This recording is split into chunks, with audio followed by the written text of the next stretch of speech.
নমস্কাৰ YouTube channel Gitartha কথনলৈ আপোনাক স্বাগতম জনাইছোঁ। শ্ৰীমদ্ ভগৱত গীতা এই গ্ৰন্থভাগীৰ এটি সৰল অনুবাদ আপোনাৰ সন্মুখত উপস্থাপন কৰিব বিচাৰিছোঁ। আহকচোন আমি এই শাস্ত্ৰভাগীৰ ভিতৰলৈ সোমাই যাওঁ। অথ দ্বিতীয় অধ্যায় শ্লোক সংখ্যা অষ্টবিংশতি। অব্যক্তাদীনি ভূতানি ব্যক্তমধ্যানি ভাৰত অব্যক্তানি ধনান্যেব তত্ৰ কা পৰিদেৱনা।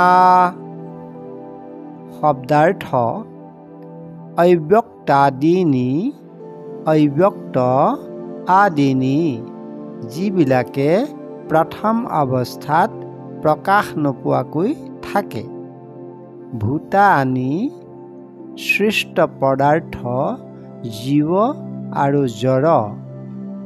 ব্যক্ত মধ্যানি মাজৰ সময়ছোৱাত প্ৰকাশ পোৱাবিলাক। অব্যক্তানি ধনান্যেব অব্যক্ত নিধনানি এব ধ্বংস হোৱাৰ পাছত লোপ পোৱাবিলাক। তত্ৰ তাত সেই বিষয়ত কা কি পৰিদেৱনা শোক। সৰল অৰ্থ সকলো সৃষ্ট পদাৰ্থ সৃষ্টিৰ আদিতে প্ৰকাশ নোপোৱাকৈ থাকে। মাজৰ সময়ছোৱাত প্ৰকাশ পায়। ধ্বংসৰ পাছত সিহঁত আকৌ অপ্ৰকাশিত হৈ পৰে। গতিকে তাত সেইবোৰক লৈ শোক কৰাৰ কাৰণ কি থাকিব পাৰে? সৰল পদ্য ভাঙনি। প্ৰাৰম্ভতে ভূতসৱ অব্যক্ত স্বৰূপ জানা মধ্যকালে হয় অবেকত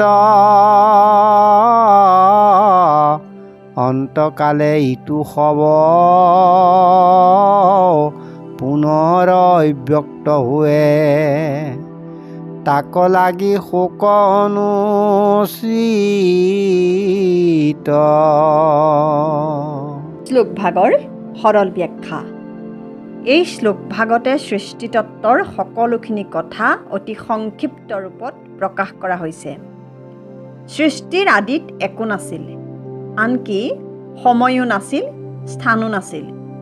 আমাৰ সন্মুখত দেখা মহাশূন্যময় আকাশখনো নাছিল। আচলতে থাকিও নাছিল। মহাকাশখনো এখন ভগৱানৰ ৰচনা মাত্ৰ। আনকি কল্পনা কৰিবলৈ কল্পনাৰো জন্ম হোৱা নাছিল। কিন্তু এই শ্লোকভাগে কৈছে যে একো নাছিল এনে কথা নহয়, সকলো আছিল। আছিল যদি কেনেকৈ আছিল? অব্যক্ত ৰূপত আছিল। অতি সূক্ষ্ম ৰূপত এটা মাত্ৰ বিন্দুত এটা অতি শূন্যময় পদাৰ্থ ৰূপত আছিল। মাজৰ সময়ত মানে সৃষ্টিৰ পাছৰ সময়ত সেই সকলো প্ৰকাশিত হৈ উঠে। আকাশৰ সৃষ্টি হয়, তাত জীৱৰ উৎপত্তি হয়, জন্ম মৃত্যুৰ চক্ৰ আৰম্ভ হয় ইত্যাদি। ইয়াৰ পাছত আকৌ এটা সময় আহে, ধ্বংস বা প্ৰলয়ৰ সময়। সেই সময়ত আনহে নালাগে আকাশখনো নোহোৱা হৈ পৰে। সকলো নোহোৱা হৈ হৈ সংকোচন ঘটি আকৌ এটা অদৃশ্য বিন্দুত পৰিণত হয়গৈ। তেতিয়াও এই শ্লোকৰ মতে সৃষ্টিৰ সকলোখিনিয়েই থাকে। কেনেকৈ থাকে? সেই অদৃশ্য বিন্দুতে অব্যক্ত ৰূপত লুপ্ত হৈ থাকে। ভগৱানে অৰ্জুনক কৈছে যে সৃষ্টি, পালন আৰু ধ্বংস এই তিনিটা কাৰ্য বিশ্ব ব্ৰহ্মাণ্ডত নিৰৱধি কোনো বাধা নোপোৱাকৈ অনন্তকাল চলি আছে আৰু চলিয়েই থাকিব। ইয়াক কাৰো কান্দোন কাটোনে প্ৰতিবাদ বাধাই বিদ্ৰোহ বা বিৰোধে কোনো প্ৰকাৰৰ বাধা দিব নোৱাৰে। তুমি কান্দা বা নাকান্দাই সৃষ্টিৰ এই চক্ৰই তাৰ প্ৰতি একো ভ্ৰক্ষেপেই নকৰে। গতিকে তোমাৰ কান্দি কি লাভ হ'ব? অৰ্থাৎ জন্ম মৃত্যু এটা নিৰন্তৰ চক্ৰ। ইয়াক কোনো প্ৰকাৰে কোনেও বাধা দি ৰাখিব নোৱাৰে। শ্লোকভাগৰ তাৎপৰ্য বিচাৰ। এই শ্লোকভাগ বৰ্তমান কালৰ বৈজ্ঞানিকসকলে আগবঢ়োৱা মহানাদ তত্ত্বৰ লগত বহু পৰিমাণে মিলে। মহানাদ তত্ত্বমতে আজিৰ পৰা প্ৰায় 1380 কোটি বছৰৰ আগতে আজি আমি দেখা মহাকাশখন বিস্তাৰণ ঘটি সৃষ্টি হৈছিল। আদিতে ই এটা অসীম ঘনত্ব আৰু অসীম উষ্ণতাৰ বিন্দু মাত্ৰ আছিল যদিও ইয়াতে সকলো পদাৰ্থ, শক্তি, স্থান আৰু সময় সংকুচিত অৱস্থাত আছিল। প্ৰথম মাত্ৰ এটা ছেকেণ্ডৰ ভিতৰতে এই বিন্দুটোৱে এটা অতি বিশাল ৰূপ ধাৰণ কৰে আৰু এটা বিশাল শব্দ কৰি ই বোমাৰ দৰে ফুটি যায় আৰু ঠাণ্ডা হ'বলৈ আৰম্ভ কৰে। প্ৰথম অৱস্থাত ইয়াৰ পৰা কোৱাৰ্ক আৰু গ্লুভন নামৰ কণা কিছুমানৰ সৃষ্টি হৈ তাৰ পৰা পৰমাণু গঠন কৰা প্ৰটন, নিউটন, ইলেক্ট্ৰন নামৰ কণাবোৰৰ জন্ম হয়। জন্মৰ কেইটামান মিনিটৰ ভিতৰতে ইয়াত অতি পাতল মৌল হাইড্ৰজেন, হিলিয়াম আদিৰ উৎপত্তি হয়। ইয়াৰ পাছতো প্ৰায় 3,80,000 বছৰ ধৰি বিশ্ব ব্ৰহ্মাণ্ডখন ইমান উত্তপ্ত হৈ আছিল যে পৰমাণু গঠন হ'ব পৰা নাছিল। সেই সময়ত ইয়াৰ পৰা তেজস্ক্ৰিয় ৰশ্মি বিকিৰিত হৈ আছিল। প্ৰায় কেইবা নিযুত বছৰৰ পাছতহে বিস্ফোৰিত কণাবোৰৰ মাজত মহাকৰ্ষণ শক্তিৰ প্ৰভাৱে দেখা দিয়ে। ফলত হাতীপতি, নীহাৰিকা, তাৰকামণ্ডলী, গ্ৰহ, উপগ্ৰহ আদিৰ সৃষ্টি হয়। তাৰো বহু কোটি বছৰৰ পাছতহে কিছু কিছু গ্ৰহত জীৱৰ উৎপত্তি হয়। এই কথাখিনি ওপৰৰ শ্লোকৰ লগত সম্পূৰ্ণ মিলি গ'লেও বিজ্ঞানত ধৰ্মশাস্ত্ৰবোৰে দেখুওৱা সত্য, ত্ৰেতা, দ্বাপৰ, কলি আদি যুগৰ বিভাজনবোৰ ধৰ্মশাস্ত্ৰই বৰ্ণনা কৰা মতে পৃথিৱীত জীৱৰ উৎপত্তিৰ কথাবোৰ, প্ৰলয়ৰ কথাবোৰ বিজ্ঞানত নিমিলে।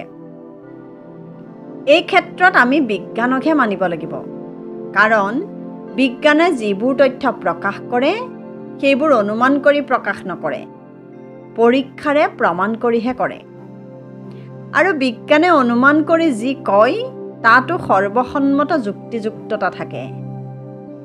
এতিয়া আহোঁ বিজ্ঞানৰ প্ৰলয়ৰ ধাৰণাৰ লগত ধৰ্মশাস্ত্ৰ মিলে নে নিমিলে সেই বিষয়লৈ। জন্ম হ'লে মৃত্যু হ'বই লাগিব। গতিকে আমাৰ চকুৰ আগত দেখা আমি বাস কৰা বিশ্ব ব্ৰহ্মাণ্ডখনৰ যদি জন্ম হৈছে, মৃত্যু হ'বই। ইয়াৰ মৃত্যু অৰ্থাৎ প্ৰলয় কেনেদৰে হ'ব? বিজ্ঞানীৰ মতে ইয়াৰ দুটা সম্ভাৱনা আছে। এটা হৈছে বিস্ফোৰিত হৈ থকা এই বিশ্ব ব্ৰহ্মাণ্ড এক মহাশূন্যত পৰিণত হৈ পৰিব পাৰে, আৰু আনটো হৈছে মহাকাশৰ অন্য স্থানত হ'লেও ইহঁতৰ পুনৰ সংকোচন ঘটি পূৰ্বৰ আদিম পৰমাণুটো গঠন কৰিব পাৰে। এইখিনি কথাওতো গীতাৰ এই শ্লোকভাগৰ লগত প্ৰায় মিলে। আমি মাত্ৰ বুজিব লাগে যে আমি দেখা এই বিশ্ব ব্ৰহ্মাণ্ডৰ দৰে অনন্ত মহাকাশত আৰু বহুত বিশ্ব ব্ৰহ্মাণ্ডও থাকিব পাৰে। এঠাইত ধ্বংস হ'লে আন ঠাইত আকৌ সৃষ্টিৰ সূচনা হয়, আৰু একেবোৰ পদাৰ্থৰেই এই অনন্ত কোটি বিশ্ব ব্ৰহ্মাণ্ডৰ সৃষ্টি আৰু প্ৰলয় ঘটিব পাৰে। আৰু তাত আমি মানুহৰূপী প্ৰাণীসমূহক এটা নগণ্য ধূলিৰ কণিকাৰো লগত তুলনা কৰিব নোৱাৰোঁ। এটা সত্তাহে। আৰু সেই অনন্তকোটি বিশ্বত সমানভাৱে বিয়পি থকা সৃষ্টি আৰু প্ৰলয়ৰ ৰচনা কৰি থকা কায়াহীন, নাশহীন, জন্মহীন তত্ত্বটিয়েই আমাৰ আত্মা। সকলো প্ৰাণীৰে চৈতন্য শক্তি আমাৰ প্ৰকৃত পৰিচয়। গতিকে পিছৰ ভিডিঅ'সমূহ পাই থাকিবলৈ আমাৰ চেনেলটো ছাবস্ক্ৰাইব কৰি বেল বুটামটো টিপি থ'ব আৰু লাইক, কমেণ্ট, শ্বেয়াৰ কৰিবলৈ নাপাহৰিব। ধন্যবাদ।